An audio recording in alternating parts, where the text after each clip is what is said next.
So you're supposed to take the gospel out beginning with your neighbor, but you still ask the question, who's my neighbor? Hi, this is Pastor Zach, and you're watching From the Desk from First Evangelical Free Church. Glad to have you with us here. If you were watching our stream last week, which we stream every week on Sundays at 10:15, you heard Barry Vetcher, our district superintendent, talking about the need to share the gospel and to share gospel living with the world around us, specifically in our neighbor. And he started by looking at Luke chapter 10 and the story of the Good Samaritan. Let's take a look at that together. Then an expert in the law stood up to him, saying, "Teacher, what must I do to inherit eternal life?" "What is written in the law?" he asked him. "How do you read it?" He answered, "Love the Lord your God with all your heart, with all your soul, with all your strength, and with all your mind, and your neighbor as yourself." "You've answered correctly," he told him. "Do this, and you will live." But wanting to justify himself, he asked Jesus, "Well, who is my neighbor?" And Jesus took up the question and said, "A man was going down from Jerusalem to Jericho and fell into the hands of robbers. They stripped him, beat him up, and fled, leaving him half dead. A priest happened to be going down the road. When he saw him, he passed by on the other side. In the same way, a Levite, when he arrived at the place and saw him, passed by on the other side.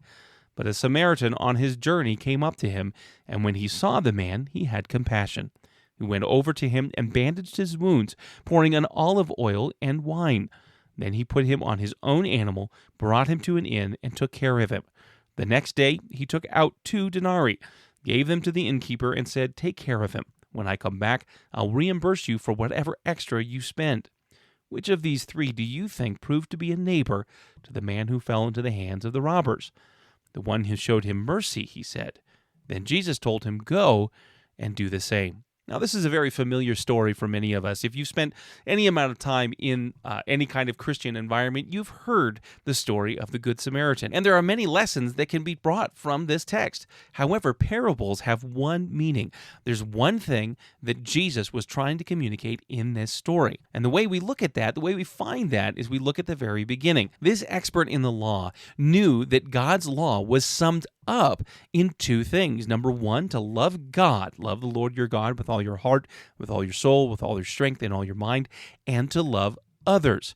As he put it, to love your neighbor as yourself. When Jesus said, "Yeah, you got it right," he knew that he wasn't doing that. There were some people he loved and some people he didn't. And if you think about the context that this was happening in, you could bet there was a lot of people around him that he didn't like. Israel was being occupied by a foreign power. The Roman government was polytheistic, and they occupied, and they didn't like the Jews because they thought that they were a little weird for believing in one God. They were also in an area that was close to Samaria. They understood that the Samaritans, who were in some ways worse than the Gentiles, because the Samaritan culture had intermarried with Jews. So it wasn't secular and it wasn't godly. It was doing the very thing God said to not do, which was mix with the rest of the world. So when Jesus said, you answered correctly, go and do this, he was looking to find a way out of having to love the Roman occupiers and anyone else who wasn't Jewish, who wasn't just like him. And that's why Jesus told the story of the Good Samaritan.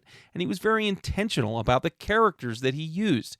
Whether you're looking at the scribes, when you're talking about the priest, you're talking about people who were honored and well thought of, that were supposed to exemplify everything that it meant to be a follower of God. Except the one person who actually did what the expert in the law had said was the Samaritan. Somebody that, according to Jewish culture, would have been worse than a Gentile. And so when Jesus said, hey, you need to go and be like the Samaritan and how you love people who don't like you, this would have shocked the people who were around him. The message that Jesus was giving at that time and the message that he's giving to us today is that we're supposed to be neighbors, loving, not only to the people who are like us, other Christians, but to people who hate us. And you can definitely say that the world today does a little bit more than dislike us. Some of them actually do hate us. And even looking at the story to see how the man loved his neighbor, he was spending his time, his energy, and yes, his money in order to help those around him, to help someone who is definitely in need. Likewise, we need to be ready to help those around us. But the number one thing that we need to do, and this is the focus that we had on Sunday and that we still need to have today, The number one way that we show people that we love them is to not only care for them in their physical needs, which we need to do, but also care for them in their spiritual needs. We believe that those who die, those who end their life having still rejected Jesus, spend an eternity in conscious torment. They go to hell. And we don't talk about that a lot because it's uncomfortable. We don't want to talk about the fact that those who die apart from God, apart from Jesus, are going to spend an eternity under the righteous wrath of God for their rebellion against God. That's not something that looks great on a t-shirt or on a slogan on the church sign. But if we truly love those around us, we'll do anything we can to rescue them. If you knew that somebody was in a building that was about to explode, wouldn't you do everything you could to get them out, to save them from that? And yet when we look at people's eternal destiny, so often we're not passionate about reaching the lost. The charge that we have from Jesus about loving our neighbor, yes, includes physically helping them, but even more so, we need to tell them the good news about Jesus Christ. The gospel is the most important thing about us.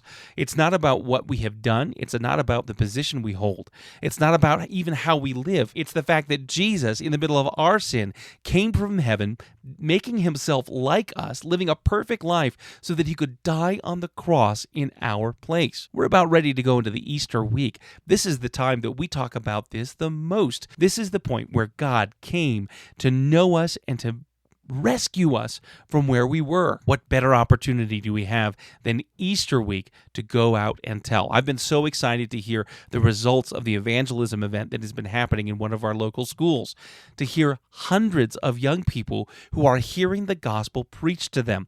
That's incredible. That's awesome. That is definitely reaching our neighbor with the gospel. This coming week, you have an opportunity to do the same thing. And what better way to preach the gospel to your friends than inviting them to come to a free breakfast that we'll have right before church service. If you're here in Colorado Springs, we have a free breakfast beginning to be served at 8:30 before our Easter service.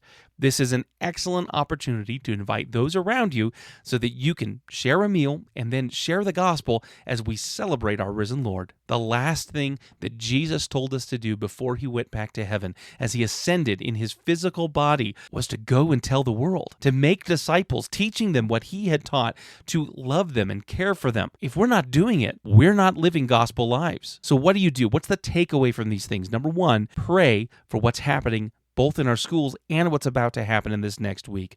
Pray that people come to First Free so that they can hear the gospel preached and have their lives changed. Number two, invite somebody. That may mean just walking around your neighborhood and realizing you may not know all of your neighbors. I walked around my neighborhood today and realized that I don't know probably half the people who live in my neighborhood. Maybe I personally need to reach out to someone and invite them to come with us to church. The third thing you need to do is you need to come to church on Easter Sunday. If you attend our physical service, you know that we don't have an enormous amount of parking. So I encourage you to get to church early, park in the neighborhood, and walk a little bit so that there's room for people who may be coming to hear the gospel for the first time to park. I often say that Easter Sunday is the Super Bowl, the World Series, the Stanley Cup, and the World Cup all rolled up into one Sunday for the believer.